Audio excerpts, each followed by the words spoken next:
Hi weavers, welcome to our channel just imagine novels. ఈరోజు మన కథ వద్దన్న వదిలేస్తానా ఎపిసోడ్ 74. మీలాంటి మంచి వాళ్ళకి మంచి అమ్మాయి వస్తుందిలేండి. సరేనండి, నాకు పనుంది, పిల్లల కోసం బాక్స్ పంపించాలి, వెళ్ళొస్తాను అంటూ పైకి లేచింది సురేఖ. ఎలా వచ్చావు ఇంత దూరం అని అడిగాడు కళ్యాణ్. నా తమ్ముడు రుద్ర ఉండగా నన్ను ఒంటరిగా రోడ్డు మీద వదులుతాడా? కారులోనే వచ్చాను, డ్రైవర్ బయటే ఉన్నాడు అని నవ్వుతూ ముందుకు కదిలింది సురేఖ. ఆమె వెనకే నడుస్తూ, నీ లైఫ్ ఏంటో చాలా పజిల్లా అనిపిస్తుంది రేఖ. అదేంటో పూర్తిగా తెలుసుకోవాలి. నువ్వు గనక మోసపోయింటే నేను గుండెల్లో పెట్టుకుని నీ పిల్లల్ని నా పిల్లలుగా చూసుకోగలను. కానీ నువ్వు అందుకు అంగీకరిస్తావా అని ఆమె వైపే చూస్తూ ఆలోచనల్లో పడ్డాడు కళ్యాణ్. రుద్ర ఆఫీస్కి రెడీ అవుతూ బెడ్ మీద కూర్చుని తననే గురువుగా చూస్తున్న శివానీని చూసి, నేను చెప్పింది గుర్తుంది కదా అన్నాడు రుద్ర. అబ్బా, ఎన్నిసార్లు చెప్తావు రుద్ర? నేను టైంకి తింటాను, టైంకి మందులు వేసుకుంటాను, ఇంకా బాగా రెస్ట్ తీసుకుంటాను, ఏం పని చేయను, సరేనా అని విసుక్కుంటూ అంది శివాని. ఏంటే విసుక్కుంటున్నావు అని కోపంగా చూశాడు రుద్ర.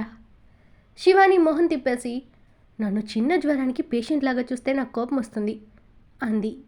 రుద్ర నవ్వుతూ, నువ్వు తొందరగా బాగైతే నేను బన్నీ హ్యాపీ అవుతాం, నువ్వు డల్గా ఉంటే మాకు బాగోదే, అందుకే ఇలా చెప్పేది అంటూ తనని బుజ్జిగించాడు రుద్ర.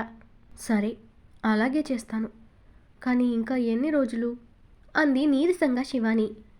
ఇంకో 4 రోజులంతే, తర్వాత నువ్వు చిన్న చిన్న పనులు చేసినా నేనేమి అన్ను, సరేనా అని అనునయంగా చెప్పాడు రుద్ర. లేచి రుద్రని బెంగగా హత్తుకుని, అలాగే, కానీ ఈ ఈవినింగ్ తొందరగా వచ్చే అంది శివాని. నువ్వు ఇలా గుడ్ గర్ల్ లాగా చెప్పిన మాట వింటే నిన్నేమి అన్ను, నువ్వు చెప్పినట్టుగా తొందరగా రావడానికి ట్రై చేస్తాను. ఇక పద, టిఫిన్ చేద్దాం, నువ్వు మెడిసిన్స్ వేసుకోవాలి కదా అంటూ శివానీని నుదుట ముద్దు పెట్టి లిఫ్ట్లో కిందకు తీసుకువెళ్లారు. అయినా ఆఫీస్కి ఇంత లేటుగా వెళ్ళడం అవసరమా రుద్ర? నేను జాగ్రత్తగా ఉంటాను అంటే వినవెందుకు అన్నది శివాని. నువ్వు కరెక్ట్గా చేస్తావని నమ్మకం నాకుంటే నేనెందుకు ఇలా నీ చుట్టూ తిరుగుతాను చెప్పు అని నవ్వుతూ తన ప్లేట్లో టిఫిన్ వడ్డించి తనే తినిపించాడు రుద్ర శివానీకి. తనని అలా తీసి పడేస్తుంటే రుద్ర వైపు గుర్రుగా చూసింది శివాని. చూసింది చాలే, నోరు తెరువు అంటూ తనకి ఇడ్లీ తినిపించి పాలు తీసుకురమ్మని మేడ్కి సైగ చేశాడు రుద్ర. పాలు చూడగానే మొహం చిట్లించుకుని నాకొద్దు అని ఏడుపు మొహం పెడుతున్న శివాని వైపు కోపంగా చూశాడు అతడు. అతని కోపం చూసి భయంగా, అలా చూడకు, తాగుతాలే అని మొహం మార్చుకుంటూ కష్టంగా ఆ పాలను తాగింది శివాని. నీకంటే చిన్న పిల్లలనేమే అంటూ కసిరి శివానికి మెడిసిన్స్ ఇచ్చిన తరువాత ఆఫీస్కి వెళ్ళాడు రుద్ర. గేటు దగ్గర లోపలికొస్తున్న రుద్ర సురేఖ కారులో చూసి తన కారు ఆపాడు. కారు నుండి కిందకు దిగిన సురేఖని చూసి, అక్క, శివాని కాస్త చూస్తూ ఉండు, అది లంచ్ చేయకపోతే నాకు ఫోన్ చేయి అన్నాడు రుద్ర. సురేఖ నవ్వుతూ, శివ సంగతి నేను చూసుకుంటాలే తమ్ముడు, నువ్వు ప్రశాంతంగా ఆఫీస్కి వెళ్ళు అన్నది. సరే అక్క, ముందు వెళ్ళి టిఫిన్ తిను, బాయ్ అక్క అంటూ వెళ్ళిపోయాడు రుద్ర. అతనికి తన కార్ మిర్రర్లో కనపడుతున్న శివాని ఫేస్ చూడగానే నవ్వొచ్చింది. పసిపిల్లల చేతిలో ఐస్ క్రీం లాగేసుకున్నట్టు మొహం పెట్టి నిలబడింది గుమ్మం దగ్గర శివాని. గుమ్మంలోని నిలబడి ఉన్న శివానీని రుద్ర మాటలు విని సురేఖని చూడగానే, చూడదు నాని తమ్ముడు, కొంచెం కూడా నా మీద నమ్మకం లేదు, నిద్ర లేచినప్పటి నుండి నాకు చెప్పింది చాలలేదని మళ్ళీ నీకు కూడా చెప్తున్నాడు, ఇంత చాదస్తం పనికిరాదు అన్నది మూతి తిప్పుకుంటూ శివాని. సురేఖ నవ్వుతూ, నీ ఆరోగ్యం కోసమే కదా శివ, రుద్ర ఎన్నిసార్లు చెప్పినా ఎన్ని రకాలుగా చెప్పినా రుద్రకి నిన్న అలా చూడటం నచ్చికే అంతగా జాగ్రత్తలు చెప్పేది. సరేలే, నువ్వు రెస్ట్ తీసుకో, వంట సంగతి నేను చూస్తాను, నువ్వు కిచెన్ సైడ్ రావద్దు అంటూ గుడిలో నుండి కుంకుమ తీసి ఆమె నుదుటన బొట్టు పెట్టి తలలో పువ్వులు పెట్టి ప్రసాదం ఇచ్చింది సురేఖ శివానికి. రూమ్లో ఉండుండి చిరాకొస్తుంది వదినా, నేనిక్కడే కూర్చుంటాను, నువ్వు వంట చేద్దువు కానీ నేనేం చేయనులే అన్నది నిష్ఠూరంగా శివాని. సరే, నీ ఇష్టం అంటూ సురేఖ గబగబా టిఫిన్ తిని వంట చేయడానికి రెడీ చేసుకుంది. సురేఖ ఎంత వద్దంటున్నా కూరగాయలు కట్ చేసి ఇచ్చింది శివాని. ఎందుకు కదూ నేను రుద్ర తిట్టేది అన్నది నవ్వుతూ సురేఖ. మీ తమ్ముడికి నన్ను చూడంగానే తిట్లు కోపాలు ఆటోమేటిక్గా వస్తాయిలే వదినా. పిల్లలకి లంచ్ తీసుకుని నేను కూడా వస్తాను, బన్నీని చూడాలనిపిస్తుంది అని రిక్వెస్ట్ చేసింది శివాని. సరే అలాగే వద్దు కానీ కాసేపైనా రెస్ట్ తీసుకో, ఇంతసేపు కూర్చున్నావు, వెళ్ళు నీ రూమ్లోకి అని బలవంతంగా శివానీని రూమ్లోకి పంపించింది సురేఖ. ఆఫీస్లో తనకి ఎదురైన ప్రదీప్ని కోపంగా చూస్తూ తన క్యాబిన్కి వెళ్ళిపోయింది స్నేహ. అతను గిల్టీగా చూస్తూ సైలెంట్గా వెళ్ళిపోయాడు ప్రదీప్ కూడా. వర్క్ చేసుకుంటున్న స్నేహకి తన ఫోన్ పదే పదే రింగ్ అవుతుంటే ఎవరిది కొత్త నెంబర్ అని విసుగ్గా ఫోన్ లిఫ్ట్ చేసి హలో అంది కాస్త విసుగ్గా. హలో, హాయ్ స్నేహ, నేను విశాల్ అనగానే స్నేహ నెంబర్ చూస్తూ నా నెంబర్ ఇతనికి ఎలా తెలిసింది అని ఆలోచిస్తూ ఓ హాయ్ చెప్పండి అన్నది నెమ్మదిగా స్నేహ. నీతో మాట్లాడాలని కాల్ చేశాను స్నేహ, ఫ్రీగా ఉన్నావా అన్నాడు విశాల్. జస్ట్ పరిచయానికి అతను అలా ఏకవచనంతో తానేదో తన సొంతం అన్నట్టు మాట్లాడటం స్నేహకు అసలు నచ్చలేదు. కానీ తప్పక మాట్లాడింది. లేదండి, నేను ఆఫీస్లో వర్క్లో ఉన్నాను, సారీ, తర్వాత చేస్తాను అని రిక్వెస్ట్గా చెప్పింది స్నేహ.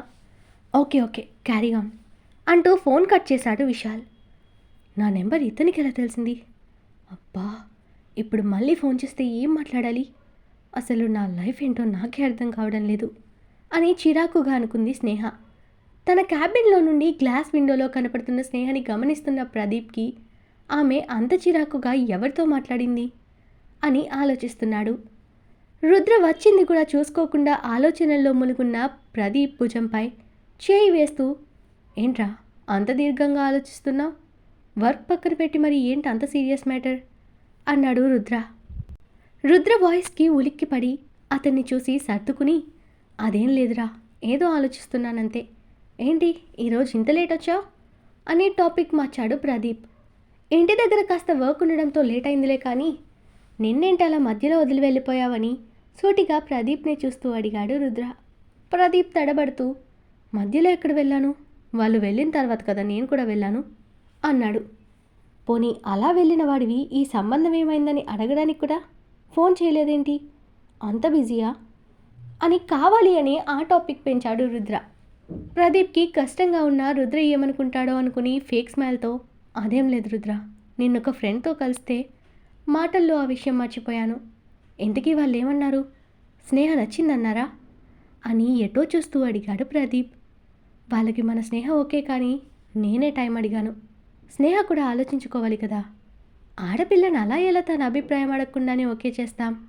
తనకి కూడా ఒక మనసు ఉంటుంది కదా, తన మనసుకు నచ్చిన వాడితో పెళ్లి జరిగితేనే ఏ ఆడపిల్ల అయినా సంతోషంగా ఉంటుంది. అందుకే టైం ఇచ్చాను అని చెప్తూ ప్రదీప్నే గమనించాడు రుద్ర.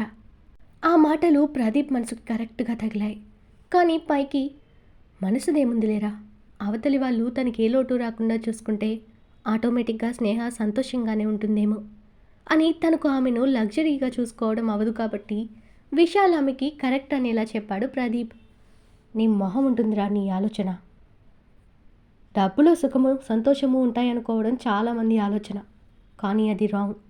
అవసరాలకు మాత్రమే డబ్బు కావాలి కానీ డబ్బుంటేనే సంతోషాలు రావు. నచ్చిన మనిషి పక్కనుంటే పూరి గుడిసెలో అయినా సంతోషంగా ఉంటుంది ఆడపిల్లని చాలామంది చెప్తుంటారు. నేను కూడా స్నేహ సంతోషం ఎక్కడుంటే అక్కడే తన జీవితం ఉండాలన్నగా ఆలోచిస్తాను. తన సంతోషం నాకు ముఖ్యం. తనని చేసుకునేవాడు కోటీశ్వరుడు కానవసరం లేదు. నా చెల్లిని కష్టపెట్టకుండా గుండెల్లో పెట్టుకుని చూసుకునేవాడైతే చాలు అని డైరెక్ట్గానే డబ్బు ప్రధానం కాదని చెప్పకనే చెప్పాడు రుద్ర. అయినా ప్రదీప్ మనసు అది అంగీకరించలేదు. ఆ టాపిక్ వదిలేసి వేరే ఆఫీస్ విషయాలు చెప్పడం మొదలుపెట్టాడతను. వీడిక మారుడు అని కోపంగా రుద్ర తన క్యాబిన్కి వెళ్ళిపోయాడు. శివాని లంచ్ తీసుకుని స్కూల్కి వచ్చేసరికి క్లాస్ బయట నిలబడిన బన్నీని చూసి శివాని కన్నయ్య అని పిలిచింది. తల్లిని అక్కడ చూడగానే మమ్మ అంటూ పరుగున వచ్చి హ్యాపీగా శివాని కాలు చుట్టేశాడు బన్నీ. వాడిని ఎత్తుకుని ఏంటి కన్నా బయటున్నావు, క్లాస్ లేదా అని అడుగుతూ చెదిరిన కొడుకు జుట్టు సరి చేసింది శివాని. బన్నీ డల్గా తలదించేశాడు. ఏమైంది బంగారం అని కొడుకుని ముద్దు చేస్తూ లాలనగా అడిగింది శివాని. మమ్మీ మా టీచర్ నన్ను బయట నిలబెట్టింది అని బన్నీ చెప్పగానే శివాని ఆశ్చర్యంగా, ఎందుకు నాన్న, ఏం చేశావు నువ్వు అని ఆరాగా అడిగాడు. మరేమో, నా పక్కనున్నవాడు నా మీద ఇంకు వేశాడు. నేను వాడితో అలా చేయడం తప్పు, ఇంకోసారి చెయ్యకు అని చెప్తే వాడు, నువ్వు కొత్తగా స్కూల్కి వచ్చావు, నేను ఎప్పటి నుండో ఉన్నాను, నువ్వు నేనేం చేసినా పడాలి అని పొగరుగా మళ్ళీ నా పైన ఇంకు వేశాడు. నాకు కోపం వచ్చి వాడిని కొట్టాను. వాడు టీచర్కి నా మీద అబద్ధం చెప్పి నాకు పనిష్మెంట్ ఇచ్చేలా చేశాడు మమ్మ అని కోపం బాధగా చెప్తున్న కొడుకు ఫేస్ చూసి శివానికి కోపం వచ్చింది. అనునయంగా బన్నీని ముద్దు చేస్తూ, నా కన్నయ్య బంగారం, ఫీల్ అవ్వకు, ఆ టీచర్ ఎక్కడుంది చూపించు అని అడిగింది శివాని. లంచ్ తీసుకువెళ్లే ముందు రుద్ర సురేఖకి ఫోన్ చేసి, స్కూల్కి పిల్లలకి లంచ్ తీసుకొచ్చాను, నాతో పాటు శివ కూడా వచ్చిందని చెప్పడంతో రుద్ర కూడా ఆఫీస్ నుండి స్కూల్ దగ్గరకు అదే టైంకి వచ్చాడు. శివాని బన్నీ చూపించిన రూమ్ దగ్గరికి కొడుకుతో పాటు వెళ్ళి డోర్ బయటే నిలబడి, ఎక్స్క్యూజ్ మీ మేడం, లోపలికి రావచ్చా అని సీరియస్గానే పర్మిషన్ తీసుకుని లోపలికి అడుగుపెట్టింది శివాని. శివాని ఎత్తుకున్న బన్నీని చూసి లోపలికి రమ్మని, ఈ అబ్బాయి మీ అబ్బాయేనా అని అడిగింది టీచర్. అవును, మీరు మా వాడిని ఎందుకు క్లాస్ బయట నిలబెట్టారు? వాడి ఏజ్ ఎంతని అంతసేపు నిలబెట్టారు? పనిష్మెంట్ ఇచ్చేంత పెద్ద తప్పు నా బిడ్డ చేయడం మీ కళ్ళతో మీరు చూసారా అని కోపంగా అడిగింది శివాని. మేడం, మీ వాడ అబ్బాయిని కొట్టాడు, క్లాస్లో అందరూ చూశారు, అందుకే పనిష్మెంట్ ఇచ్చాను. ఇప్పుడే ఇలా ఉంటే రేపు పెద్దయ్యాక కూడా ఇంకా ఎక్కువగా గొడవలకు వెళ్తాడు, అందుకే మొక్కలోనే వాడికి సరైన దారి చూపిస్తున్నాను అని తను చేసింది మంచి పని అని సమర్థించుకుంటూ చెప్పింది ఆ టీచర్. మీరు మంచి దారిలో కాదు, వాళ్ళకి పసి వయసులోనే అబద్ధానికి విలువ ఎక్కువ, నిజాన్ని ఎవ్వరూ నమ్మరనేలా చేస్తున్నారు. ఆ విషయం మీకు తెలుసా? నా కొడుకనే కాదు, ఏ ఇద్దరు గొడవ పడినా ఒక్కరిని అడిగి వాళ్ళు చెప్పింది విని మనం తప్పెవడదని డిసైడ్ చేయకూడదు. అలా ఒకరు చెప్పింది విని మరొకరికి పనిష్మెంట్ ఇవ్వడం ఏంటి అని కోపంగా అరిచింది శివాని. ఆ టీచర్ శివాని అడిగిన లాజిక్కి గుటకలు మింగుతూ ఉండగా, ఏం జరుగుతుంది ఇక్కడ అన్న రుద్ర వాయిస్కి బన్నీ రుద్ర దగ్గరికి ఏడుస్తూ వెళ్ళిపోయాడు.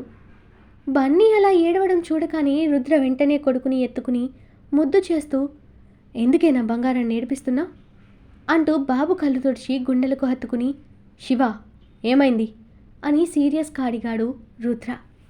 శివాని జరిగింది చెప్పగానే బన్నీ డ్రెస్ చూశాడు. తన షర్ట్ అంతా ఇంకు మరకలుండడంతో కోపంగా ఆ టీచర్ని చూశాడు రుద్ర. రుద్ర చూపులోని వేడికి వణికిపోయిన ఆ టీచర్, సారీ సార్, ఆ పిల్లాడు చెప్పింది విని మీ అబ్బాయి కొట్టడం చూడగానే తనదే తప్పననుకున్నాను. ఈ ఒక్కసారికి క్షమించండి, ఇకపై ఎలా జరగదు, మీరు గొడవ చేస్తే నా ఉద్యోగం పోతుంది అంటూ బ్రతిమాలింది ఆ టీచర్. చూడండి, ఇదే లాస్ట్ వార్నింగ్, ఇంకోసారి ఇది రిపీట్ అయితే మీ ఉద్యోగం పోవడం కాదు, ఏకంగా జైలుకు పంపుతాను, చిన్నపిల్లల్ని పనిష్మెంట్ పేరుతో హింసించినందుకు అరెస్ట్ చేస్తాను అని వార్నింగ్ ఇచ్చాడు రుద్ర. అలాగే సార్, ఇక మీదటి ఇలా జరగదు అంటూ దండం పెట్టింది ఆమె. శివాని వైపు పద అన్నట్టుగా బన్నీని తీసుకుని బయటకు నడిచాడు రుద్ర. నిన్ను రెస్ట్ తీసుకోమంటే ఇక్కడికి ఎందుకు వచ్చావే అన్నాడు తన వెనకే వస్తున్న శివానీని చూసి రుద్ర. నా కన్నయ్యను చూడాలనిపించి వచ్చాను, అలా రావడం మంచిదే అయింది, లేదంటే నా బిడ్డ నా రాక్షసి ఎంతసేపు అలా ఉంచేదో. నువ్వు ఆవిడ్ని అలా వదిలేయడం నాకు నచ్చలేదు రుద్ర, తనకు కూడా ఏదైనా పనిష్మెంట్ ఇవ్వాల్సింది అని కోపంగా అన్నది శివాని. ఫస్ట్ మిస్టేక్ అని వదిలేవే, ఇంకెప్పుడు అలా చేస్తే తనకి శిక్ష వేద్దాం. సరే కానీ అక్క ఎక్కడుంది అన్నాడు చుట్టూ చూస్తూ రుద్ర. బబ్లు క్లాస్కి వెళ్ళింది వదిన, అక్కడికే వీడికి కూడా తీసుకుపోదామని వచ్చానంది శివాని. సరే అయితే అక్కడికే పదండి అంటూ వాళ్ళని సురేఖ దగ్గర వదిలి, నేను ఇక వెళ్తాను, మీరు జాగ్రత్తగా ఇంటికి వెళ్ళండి అన్నాడు రుద్ర. అదేంటి, నువ్వు లంచ్ చేయవా అని అడిగింది శివాని. టైం లేదే, అక్కడే ఏదో ఒకటి తింటాను అని రుద్ర చెప్పగానే, నాకు చెప్పడం కాదు, నువ్వు కూడా నీ ఆరోగ్యం గురించి చూసుకో, నువ్వు బాగుంటేనే ఫ్యామిలీ అంతా బాగుండేది అంది శివాని. రుద్ర అని సాగదీసి సీరియస్గా చూడగా, అట్టా చూడబాకయ్యా, నీకోసమేగా చెప్తుండా అంటూ సిగ్గుతో మెలకలు తిరుగుతూ చెప్తున్న శివానీని చూసి బన్నీ నోటికి చెయ్యడ్డు పెట్టుకుని నవ్వుతుంటే రుద్ర కూడా గట్టిగా నవ్వేశాడు. బేబీ, మీ అమ్మలో ఈ యాంగిల్ కూడా ఉందని ఇప్పుడే ఫస్ట్ టైం చూస్తున్నానురా అని చెప్తూ గట్టిగా నవ్వాడు రుద్ర.